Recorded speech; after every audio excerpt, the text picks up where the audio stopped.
Now, if I told you in this offseason, after the Yankees got LeMahieu and after everything that happened, that there would be a game this year where Gio Urshela hits 2 home runs, and in the very same game, Kyle Higashioka will also hit 2 home runs. I could have bet all the money I had that would not happen, and I would have lost the bet. Because that happened. This team is the most next man up focused team I've ever seen in baseball, regardless of Yankees. Regardless of Yankee teams. Any team, next man up, they do their job. Gary goes down, Romine and Higashioka. Voit goes down, here comes Encarnacion. And LeMahieu plays first base. You have Torres, who had a little bit of injury. You had LeMahieu play second base, and Gleyber plays shortstop. Urshela is close to vying for a batting title. Mike Tauchman now has over 10 home runs and is batting close to 300. Cameron Maybin is batting over 300 and playing stellar defense and hitting for more power than he ever has. It has been truly a revelation to see these almost no-name baseball players come up and contribute in enormous ways. Gio Urshela had 3 hits yesterday. He was 6 for 9 in the doubleheader a few days ago. This shouldn't happen. But this does happen on teams that have a little bit extra magic. Last year, if you remember, everything went right for the Red Sox. Every hit fell in. Every catch was made. Everything went right. All the line drives that they needed to go foul went foul, and all their bases they needed to go fair were fair. Everything worked out. And that's the Yankees this season. Now, I'm not saying that the Yankees are going to win the World Series this year. I think they have a very good shot, but to put that kind of pressure on them right now is saying a lot, and I don't want to jinx anything or just I don't want to mess with the voodoo. But they definitely have that spark that a championship team has. A championship team that is rolling over the opposition, is on pace to win 108 games, which the Yankees, every Yankee team that's won 108 games plus has won the World Series. I'm not saying it's going to happen, but they have rolled over the opposition.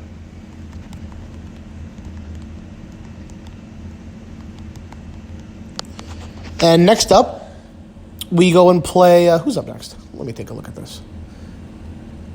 Cleveland. Yes, I'm going to a few of these games.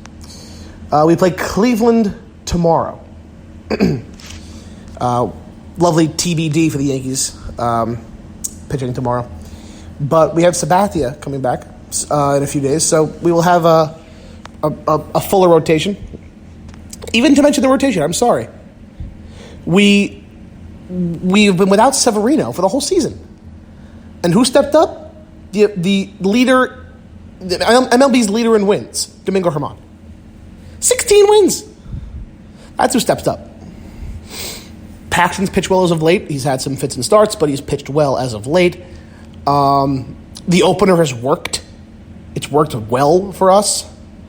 I think we're 11 or 12, or I think we're 12-1 in those opener games. So it's what needs to work works. And Boone is managing this team much more like, I'm going to say it, much more like Joe Torre. He's letting his players play. He is relying on the analytics, but not being a slave to it. He got his team really energized when he called them effing savages in the box, which they are.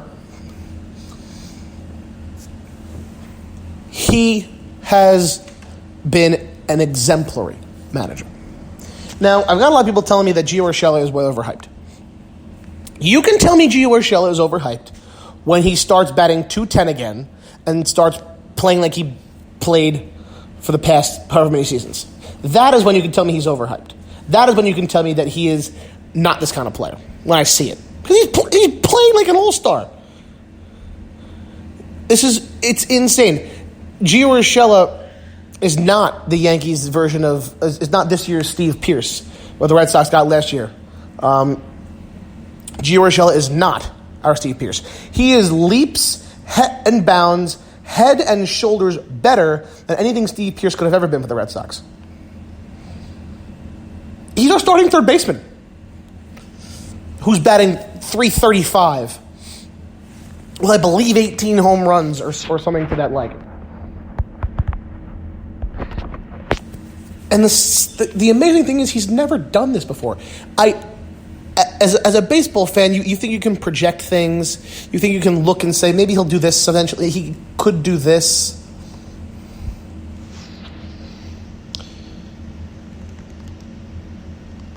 But you could never have predicted this. I mean, I liked him in spring training. He played very well in spring training. But it's the spring, and he was hitting home runs off a guy who he bragging groceries in a few weeks, to quote Major League 2. It's not a great movie. But it's remarkable to see a man do what he's doing.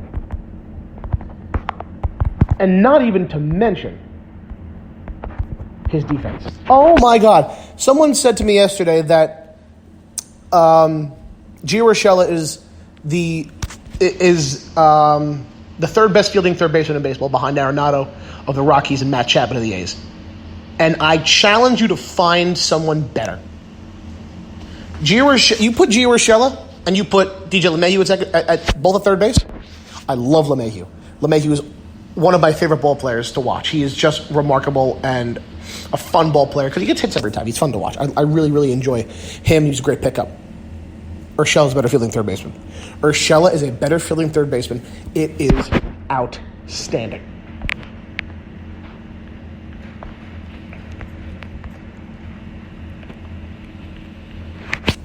Gio Urshela's batting average has been, for his career, right now, is .271.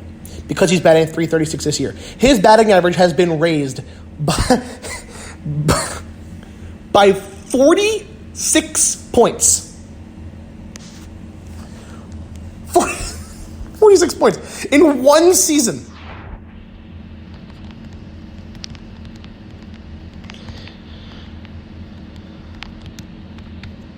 I can't say enough good things about Gio. But the thing this team needs more than anything right now is a consistent rotation. While I love the fact that guys like Paxton are pitching better, while Herman has 16 wins, Jay Happ's performance today showed improvement. While we did sweep the Orioles and the Red Sox, I mean, we gave up 6 runs. In one game, 8 runs, 5 runs, 5 runs, 2 4-run games. I mean, we're not giving up. The best pitch game I've seen all season was by Tanaka against Toronto, which we won 1-0. That was remarkable. But if we can just pitch well enough, our offense should withstand the rotation. Our bullpen is otherworldly with guys like Ottavino, Britton, and Chapman. And potentially Betances coming back soon, hopefully. So if we can withstand a kind of a B-tier rotation, although Severino could be coming back, but you don't know what you're going to get out of Sevy. So let's just say right now we don't have Sevy. If you can survive a B-tier rotation with a phenomenal offense, it could work. I don't know if it will work, but it could work.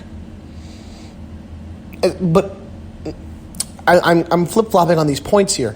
But now the other end of it, in October, it's a lot harder to score runs because you're facing the best of the best teams in baseball, and it's challenging, to say the least.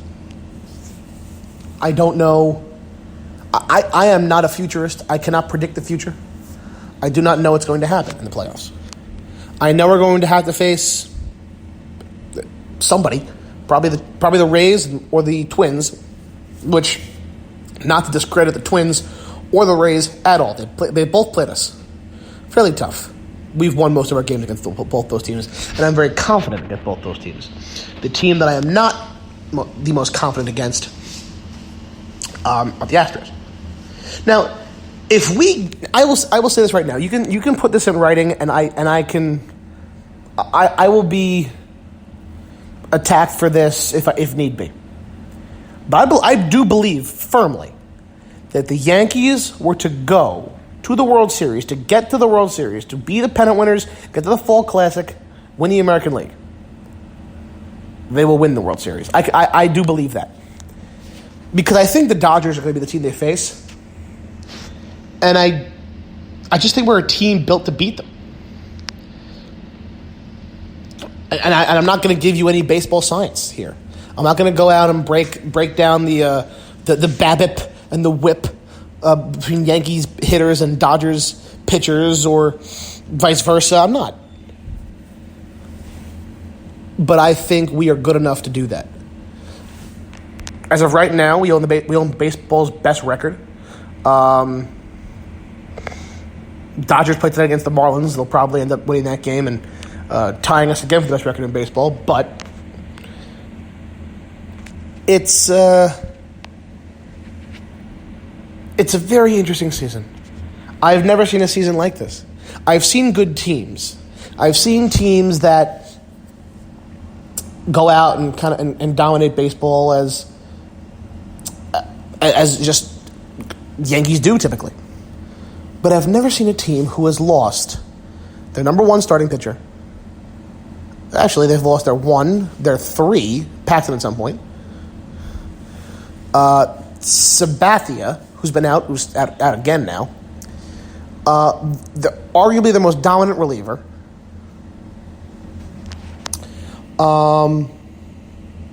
Their catcher at some point. They're three first basemen, Voit, Encarnacion, and Bird.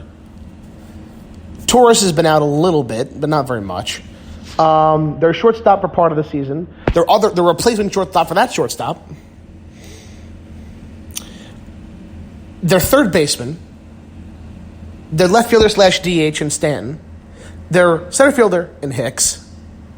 Their right fielder in Judge. They've had guys like Mike Ford, Mike Talkman, Cameron Maben, Thairo Estrada, Breivik Valera, Austin Romine, Kyle Higashioka, Gio Urshela. All Clint Frazier and DJ, all starting. Been consistent starting players on this team. And they own baseball's best record. And they're still not 100%. They're still not 100%. They had Thairo Estrada starting second base today.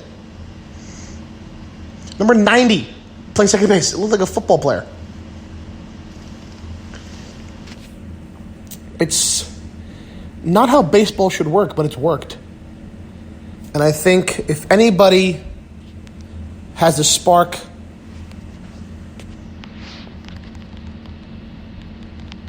to win, it's this team. Something about this team. It's special. And there's a magic that the Yankees have had that I've seen once before when I was a kid. I was 12 years old in 2009.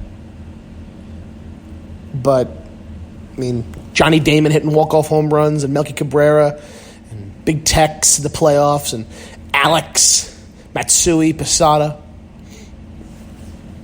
I saw a little glint of this then.